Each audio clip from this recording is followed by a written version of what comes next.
안녕하세요. 지금의 사랑입니다. 너무 오랜만에 지금의 고민과 책 영상을 찍게 되는데요. 이번 주부터 해서 저번 주부터 해서 계속해서 오전 미팅이 잡히기도 했고 제가 일 벌려놓은 것들도 너무 많아서 정신없이 보내느라 너무 오랜만에 영상을 찍네요. 아무튼 다시 찾아온 지금의 고민과 책 시간인데요.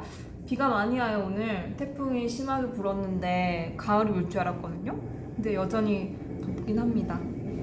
아무튼 이번 주 고민과 책을 연결해드리는 지금의 고민과 책 시간인데요. 이번 주 고민은 어떤 거냐면 바로 이 고민이에요. 조금 길긴 하지만 시간이 흐를수록 나이가 들수록 내가 나를 연민하게 돼요. 나의 20대 후반이 점점 더 초라하게 느껴져요. 나도 나를 좋아하고 아껴주고 싶은데 점점 어려워요 라는 고민입니다. 나를 더 연민하게 된다. 20대 후반. 늘 생각하지만 여러분들이 남기고 가신 고민들은 제가 한 번쯤 겪었던 고민이고 오신 분들도 이야기를 많이 하셨지만 내 고민 누가 써왔냐고 한다고 했잖아요. 다들 비슷한 고민을 한 번쯤은 해보는 것 같아요. 나를 연민하게 되는 것, 그리고 점점 더 20대 후반이 되면서 내가 초라해지는 거는 저 또한 겪었던 과정인 것 같아요. 저는 사실 2016년도 12월에 서울에 올라왔는데 딱 이 기분을 서울에 올라와서 가장 많이 느꼈던 것 같아요. 그러니까 고향 울산인데 대구에서 대학교를 나오고 회사 생활을 하다가 서울로 올라왔는데 사실 서울이 굉장히 큰 도시잖아요. 큰 도시이기도 하고 굉장히 다양한 사람들이 있고 상대적으로 비교가 참 더 많이 되는 도시가 서울이라고 생각이 들었었어요. 저는 왜 그랬을까? 그러니까 상대적으로 눈에 보여야 하는 스펙들이 더욱더 많아야 되는 공간이라고 좀 느꼈던 것 같아요. 저는 대학생 때 해야 되는 것보다는 하고 싶은 것들을 하면서 좀 경험 위주로 스펙을 쌓았던 편인데 상대적으로 정말 눈에 보이는 필요한 사회가 요구하는 스펙들이 너무 빵빵한 분들이 계시고 그러다 보니까 점점 더 위축되고 초라해지는 것 같아요. 그러니까 비교하지 마라 뭐 이런 것들은 머리로는 알지만 사실 그게 머리로는 알지만 잘 되진 않잖아요. 사람은 상대적이고 공간이 바뀌면서 계속해서 누군가와 비교를 하고 그러면서 내가 점점 더 작아지고 초라하게 느껴지는 기분, 그 기분을 저도 퇴사 무렵쯤엔 정말 많이 느꼈던 것 같고 그렇게 되니까 확실히 자존감이 떨어져요. 떨어지니까 내가 나를 아끼거나 인정하는 방법들을 몰랐던 것 같아요. 그러니까 예전에도 인정에 대해서 한번 이야기를 나눠본 적이 있었던 것 같은데 저는 사실 스스로 인정을 잘 하는 편이 못되고 인정의 말을 잘 하는 편은 아니었어요. 왜냐면 이거 예전에 한번 이야기해드렸던 것 같은데 늘 그냥 주위에서 잘한다 소리를 들었던 것 같아요. 잘한다 혹은 이겨낼 거야, 잘할 거야 라는 말들을 들어놓으니까 제가 어떤 뭐 프로젝트나 어떤 것들을 성공을 했을 때 잘했다라기보다는 역시 당연히 해야 되는 관문 중에 하나? 그런 식으로 자꾸 치부를 하다 보니까 스스로 이 일을 성공을 했거나 아니면 작은 것들에 대해서 수고했어, 잘했네, 이 정도면 괜찮지 뭐라는 그 과정들을 생략하고 지나갔던 것 같아요. 그러다 보니 내가 나를 스스로 인정하고 잘했다라는 거는 정말 없었던 것 같고 서정하면서 그런 저로 변하기 위해서 스스로가 스스로를 인정하고 토닥여주기 위해서 굉장히 많은 노력을 아직까지도 하고 있는 편이기는 해요. 그래서 뭐 주변이나 뭐 잘한다, 뭐 서점을 하는 게 굉장히 용기 있게 비춰지는 시선이 사실 있거든요. 근데 그럴 때 뭔가 온전히 그 칭찬을 저도 막 받아들이진 못해요. 그냥 아니에요, 그냥 그러고 말지. 과연 내가 스스로가 스스로를 칭찬한 적이 있는가라고 했을 때는 정말 없었던 것 같고 남들의 칭찬 또한 100% 제가 진심으로 마음으로 와닿았던 적이 잘 없었던 것 같아요. 그러다 보니 계속해서 저를 스스로 연민하게 되는 거죠. 작아지니까.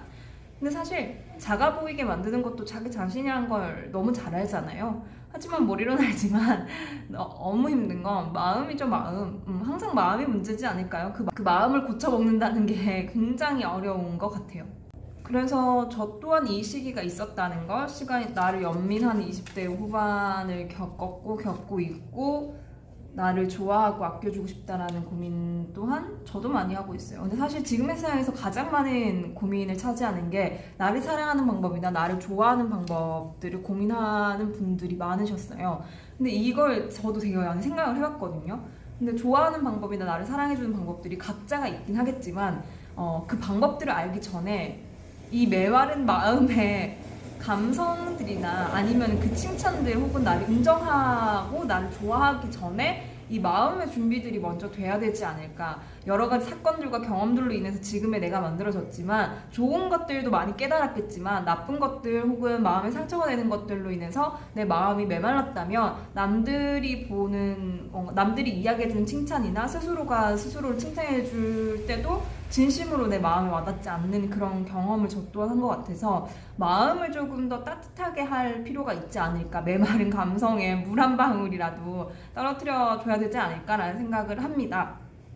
그래서 이번에 이 고민에 추천을 해드리고 싶은 책을 준비를 했는데요. 이 책을 읽으면서 굉장히 먼지 모를 따뜻함들이 저한테 와닿았던 것 같아요.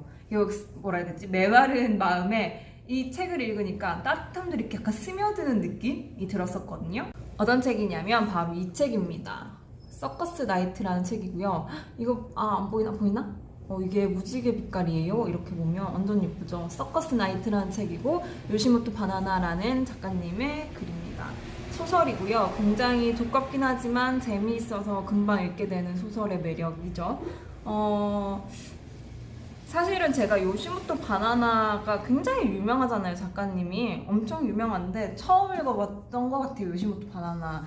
왜냐면 제가 소설을 사실 서점을 하면서 굉장히 많이 읽기 시작했지 소설을 잘 손을 안 댔었는데 서점을 하면서 다양한 종류의 책들을 읽어보기 시작하다가 소설의 맛을 이제 알게 된 것 같아요. 근데 이 책, 그러니까 요시모토 바나나 작가를 찾아보면 비슷하게 이야기하시는 게 이 작가의 특유의 따뜻함들이 있다라고 이야기를 하더라고요. 근데 읽어보니까 그 글에서 따뜻한 감성들이 되게 많아요. 그리고 쓰는 단어들이나 거기에서 뭔가 마음을 따뜻하게 하는 단어들이 많아서 읽다가 약간 멍해지고 먹먹해졌던 적이 몇 번 있었던 것 같아요. 그러니까 소설에도 막 여러 가지 종류가 있다고 생각을 하는데 이렇게 그냥 이야기만 쭉 있는 것과 이야기 속에서 따뜻한 글이 몇 개 이렇게 들어간 게 있잖아요. 그래서 한 번쯤은 생각해 볼 만한 그런 글들이 있는데 이 작가님은 그랬던 것 같아요. 중간중간 그 이야기의 흐름 속에서 따뜻한 글귀, 그가 생각하는 뭔가 전달해주고 싶은 메시지가 따뜻하게 들어가 있어서 그게 좀 먹먹하게 했던 느낌입니다. 그리고 이 책이 이 표지에 걸맞게 굉장히 몽환적이에요. 이게 왜 몽환적인지 좀 모르겠는데 되게 몽환적인 느낌? 그래서 요즘 한참 호텔 델루나가 이슈였잖아요. 그걸 보는 느낌이었어요. 근데 그거와 전혀 다른 내용이거든요. 판타지거나 그렇지도 않아요. 그런데 왠지 모르게 몽한 느낌이 들어서 이렇게 두꺼운데도 굉장히 빠져서 읽었던 책입니다. 제가 이 책의 줄거리를 잠깐 설명해 드리자면요.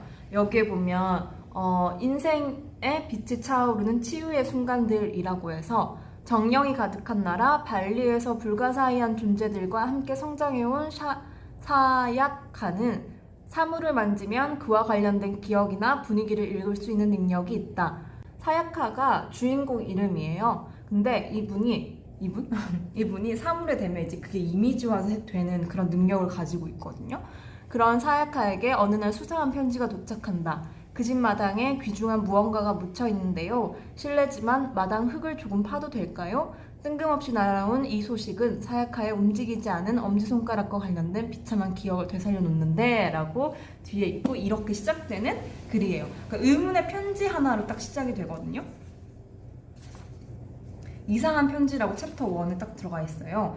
그래서 내가 그 이상한 편지를 받은 때는 초여름이었다. 여름 휴가철이 되면 2년에 한 번은 반드시 찾아가는 고향 발리 여행을 위해서 조금이라도 싼 항공권을 찾으려고 온갖 사이트를 뒤지느라 어쩌다 늦게까지 깨어있을 때로 시작하는 글입니다. 그 편지가 어떻게 시작하냐면 이런 글로 인사드려 죄송합니다. 저는 이치다 이치로라고 합니다. 옛날에 제 부모님이 마사키 씨가 지금 사시는 집에 살았던 적이 있습니다. 저는 거의 기억이 없는데 저와 동생도 어린 시절을 그 집에서 보냈다고 합니다. 라고 시작하는 편지를 읽으면서 시작이 되거든요. 아까 이야기했던 것처럼 사야카가 주인공이고 여자 주인공이에요. 그리고 편지를 보낸 이치로라는 사람이 있는데 이 이치로가 알고 보니 사야카의 전 남자친구였어요. 굉장히 얽혀있는 사이였고 사실 근데 사야카가 사토루라는 사람의 와이프예요. 근데 그 사토루라는 남편은 먼저 암으로 죽었고 마치루라는 자식이 한 명 있는 그런 상태입니다.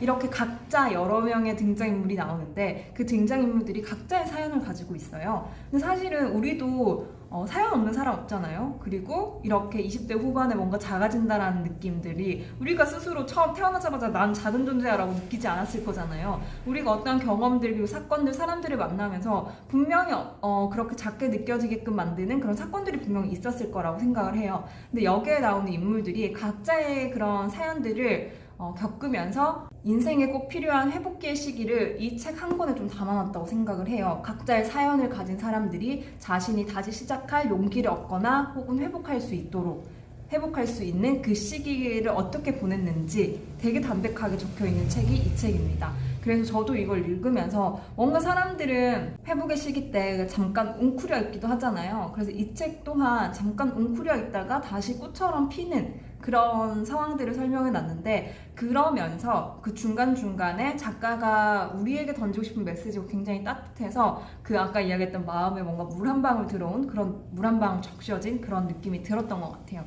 근데 사실 용기 있게 살아라 아니면 남과 비교하지 말아라 다시 시작해라 라는 말을 너무 많이 들어서 머리로는 알지만 실행이 참 힘들잖아요. 근데 이 책은 막 그렇게 쪼무는 게 아니라 정말 물 흐르듯이 이 주인공들이 자신의 상처들을 극복해 나가는 과정들을 엄청 거창하거나 막 용기 있거나 막 파이팅 넘치는 게 아니라 정말 시간의 흐름에 따라 그들의 마음이 어떻게 변하고 나아지는지에 대한 이야기가 들어가 있어서 막 읽으면서 조급해지거나 그런 것도 아니고, 나에게도 이러한 시기가 필요하고 그리고 물 흘러가듯이 지나가다 보면 언젠가 내가 겪고 있던 이런 상처와 아픔들도 지나가겠지, 괜찮아지겠지 라는 위안이 좀 들었던 것 같아요. 사실 용기라는 단어도 굉장히 거창하고 엄청난 힘이 필요한 것 같잖아요. 근데 그게 아니라 그래, 이렇게 흐르다 보면 내 상처도 괜찮아질 거야 라는 위로를 받았기도 했고, 다시 시작해볼까 라는 조금의 마음을 먹게 되는 것 같아요. 그래서 아까 그 고민을 하시는 분에게 이 책을 천천히 한번 읽어보고 작가가 전달해주고 싶은 메시지를 읽어본다면 마음에 어떤 울림들이 있을 거라고 분명히 생각이 듭니다. 그래서 쭉 줄거리는 설명을 할 수밖에 없지만 몇 구절 제가 마음에 와닿았던 것들을 조금 소개를 해드릴게요. 소개를 해드리도록 하겠습니다. 자연 속에 사는 무수한 생물에게 있는 가능성이라는 게 그렇지. 싫어도 다시 시작해야 하는 경우도 있고 이제는 끝이다 싶은 경우도 많지만 끈질기게 버티다 보면 시간이 알아서 흘러가 숨통이 트이는 곳으로 나와 있곤 하잖니. 그래도 안 될 때는 주저앉는 수밖에 없지만, 사토루도 그랬지만 이렇게 많은 생각을 하고 많은 것을 보고 그렇게 깊이를 더해가다가 갑자기 죽으면 다 없어진다? 그건 아니라고 생각한다. 어딘가에게는 반드시 남아서 살아있는 것들에게 계속해서 영향을 미쳐. 그러니 무서워할 게 뭐가 있겠니? 라고 그 사야카의 시어머니가 이런 말을 해요. 할머니가 얘기해서 그런지 뭔가 그렇지, 자연 속에서는 무수한 생물에게 있는 가능성이라는 게 있고 나에게도 있지 않을까? 근데 이게 다 없어지나? 그런 것도 아니고 어딘가에 누군가에게 조금이나마의 영향을 미치면 되지 않을까? 그런 생각을 해봤던 글귀입니다. 그리고 또 보면 사람이 줄어든 만큼 돌이킬 수 없는 슬픔이 늘었지만 사람이 는 만큼 행복도 늘었다.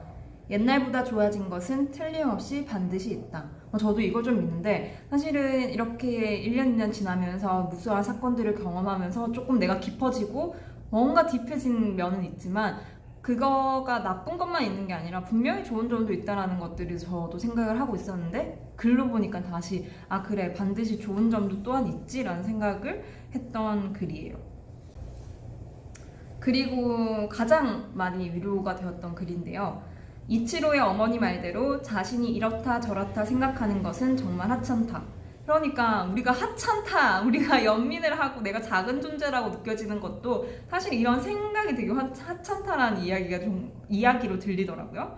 나무와 하늘, 수많은 사람들의 수많은 움직임과 생각, 그런 것들이 전부 합쳐져 결론 없는 이 아름다운 세상에서 갖가지 일이 발생하는 것이다. 모두가 조금씩 내놓고 기운도 주고받고 움직이고 또 쉬고, 마치 세포처럼 자연과 사람과 그 외의 모든 것이 다 함께 춤을 추는 것처럼 사람은 저마다 많은 사람들과 이어져 있고 그 사이를 오가며 조금씩 바퀴를 돌린다. 그것도 자연의 섭리의 일부다. 그렇게 생각했다. 피가 좀 더 잘 돌아가는 듯한 기분이었다. 다 연결이 되어 있다는 이 글. 사실 하찮은 존재, 뭐 하찮은 존재라고 생각하다가 자연까지 넘어가고 그 자연의 내가 일부라고 생각하면 굉장히 다들 뭐 어떤 분들은 먼지 같다라는 분들도 계시지만 그런 게 아니라 그 일부라고 생각하면 굉장히 범위가 커지지 않을까라는 생각을 해요. 그러니까 내가 너무 작다라는 게 아니라 사실 작다라는 개념도 없애버리고 아 내가 그냥 이 일부야 라고 흘러가는 듯이 한번 살아보고 생각을 하다 보면은 그게 어딘가에게 좀 영향을 미치고 내가 또 서로가 도움이 되는 그런 존재가 되지 않을까라는 생각을 합니다. 그래서 아까 이 고민을 하시는 분 시간이 흐를수록 내가 나를 연민하게 되고 나를 좋아하고 아끼는 방법들을 알고 싶은데 그것들이 너무 어렵다라는 분들에게는 너무 막 이렇게 빡빡한 철학책이나 아니면 나를 공부할 수 있는 것보다는 일단은 메마른 나의 감성에 마음에 물 한 방울 던지자는 의미에서 이런 촉촉한 소설을 읽어보시면 어떨까라는 생각을 합니다. 서커스 나이트 굉장히 몽환적이고 푹 빠져서 읽을 수 있는 책이라고 생각이 들고요. 추석 동안 읽어보시면서 다시 한번 시작할 용기를 얻으셨으면 좋겠습니다. 저도 다시 한번 시작할 용기를 얻어서 파이팅 해볼게요. 그럼 지금의 세상에서 기다리고 있겠습니다. 안녕.